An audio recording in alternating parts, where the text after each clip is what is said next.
अतिशय सुंदर, मऊ, गोडवा सुंदर, पिझ्झा बर्गर पेक्षा सुंदर। जय सद्गुरु, मी दामिनी रसायची जिंदगी तक मध्ये सखींनो तुमचं मनापासून स्वागत। सखींनो, थंडीचा सीझन आहे। थंडीच्या सीझन मध्ये शरीरामध्ये उष्णता वाढवण्याची फार गरज असते।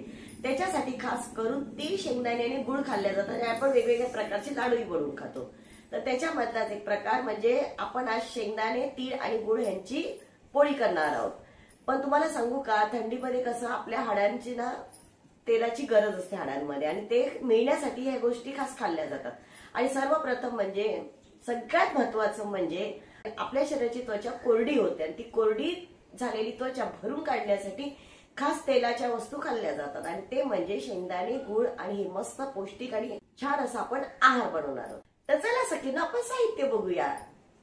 100 ग्रॅम तीळ घेतलेले आहेत, आपण 150 ग्रॅम गुळ घेतलाय आणि पाव किलो शेंगदाणे घेतलेले आहेत। आता गुळ किती तुम्हाला गोडवा पाहिजे त्या हिशोबाने तुम्ही गुळ घेऊ शकता। आणि ही आहे बडीशेपची पावडर, ही आहे जायफळ, वेलची आणि ही दालचिनी। या तिन्ही पावडरी खूप सुंदर लागतात या पोळीमध्ये। आणि चवीनुसार मीठ, आणि हे घेतलेलं आहे आपण गव्हाचं पीठ, आणि आपल्याला लागणार आहे तूप। तर या सर्वांमध्ये आपण आज करणार शेंगदाण्याची पोळी। तर सर्वप्रथम आपण काय करूया, हे सर्व वाटून घेऊया। तर कसं वाटायचं ते दाखवते। आधी आपण थोडेसे जाडसर ना शेंगदाणे वाटून घेऊया। हे शेंगदाणे मी छानसे खरपूस भाजलेले आहेत, त्याच्या साली अर्ध्यांच्या काढल्यात, अर्ध्यांच्या ठेवलेत, आणि आपण आता त्याला बारीक असं वाटून घेऊया। हे बघा, आपण असे ना जाडसर असे वाटून घेतलेत। आता याच्यामध्येच आपण तीळ घालणार आहोत, ज्या आपण पावडरी घेतलेल्या आहेत, बडीशेप, जायफळ, वेलची आणि दालचिनी, तिन्ही पावडरी आपण घालणार आहोत। सुगंध अतिशय सुंदर येतो पावडरमुळे आणि चव छान लागते। आणि हा गुळ घालणार आहोत, आणि आता आपण एकदम बारीक वाटून घेणार आहोत। इतकं पण बारीक नाही वाटायचं, फक्त गुळ मिक्स होण्यासाठी वाटायचं आहे, नाहीतर मग तेल सुटतं शेंगदाण्याला, म्हणून जास्त पण मिक्सर फिरवायचं आणि आपण बघायचं वाटताना। हे बघा, आपण असं बारीक असं वाटून घेतलेलं आहे। हे बघा, अतिशय पण बारीक नाही वाटायचं, नाही तर तेल सुटायला लागतं। थोडंसं असं बारीक वाटण्याचं कारण काय माहितीये का, कारण ज्यावेळेस आपण पोळी करतो ती पोळी फुटू नये आणि खाताना मस्त असं छानसं लागलं पाहिजे। कारण शक्यतो ना शेंगदाण्याच्या पोळ्या करताना शेंगदाण्याचे दाणे असतात की नाही, ते बारीक असे आले जाडसर, तर ते काय होतं माहितीये, शेंगदाण्याची पोळी फुटून जाते। म्हणून थोडंसं आपण बारीक वाटायचं। तुम्ही याच्यापेक्षाही थोडं बारीक वाटू शकता, पण हे छान आहे। आता आपण हे सर्व वाटलेलं आहे की नाही ते काढून घेऊया। अतिशय सुंदर सुगंध येतोय बघा याच्यात। हे बघा, आपलं छानसं वाटून झालेलं आहे मस्तपैकी शेंगदाण्याचं। आणि आता आपण कणिक आहे ती कणिक मळून घेऊया। तर त्याच्यामध्ये आपण चवीनुसार मीठ घालणार आहोत, आणि आता आपण कणिक मळून घेऊया। हे बघा, छानशी आपली थोडी घट्टच मळलेली आहे कणिक, मस्त मळून झालेली।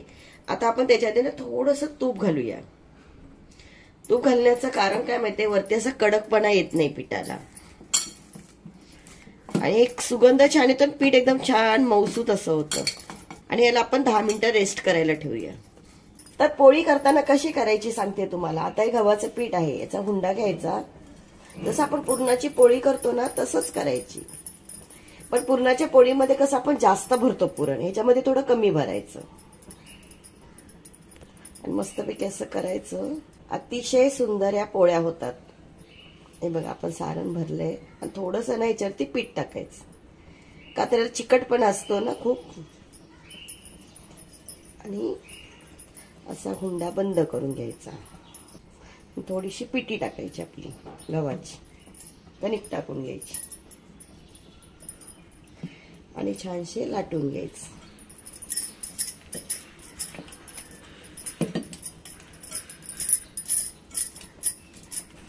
हे बघा, आपली पोळी मस्तपैकी लाटून झाली, जरा पण फुटलेली नाहीये। आणि आपली पोळी टाकून घेऊया। हे बघा, किती मस्त छानशी फुलली आपली पोळी। आता आपण पलटी करून घेऊया।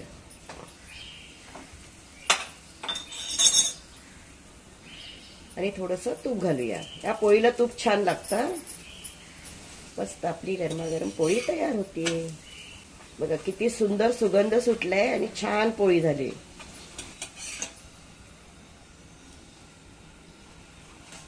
आता आता आपण सर्व पोळ्या करून घेऊया अशाच. आणि याच्यावरती आपण मस्तपैकी असं तूप घालायचं.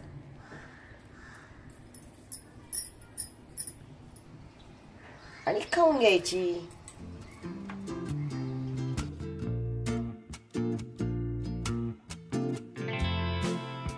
सगळींना तुम्ही पण अशा पोळ्या करून बघा आणि मला कमेंट मध्ये सांगा. आता आपण आपली पोळी खाऊन बघूया कशी लागते ती. एकदम गरम आहे, किती मऊसूत आहे बघा, एकदम छान अशी मऊसूत झालेली. खूप गरम आहे, पण खाऊन बघूया.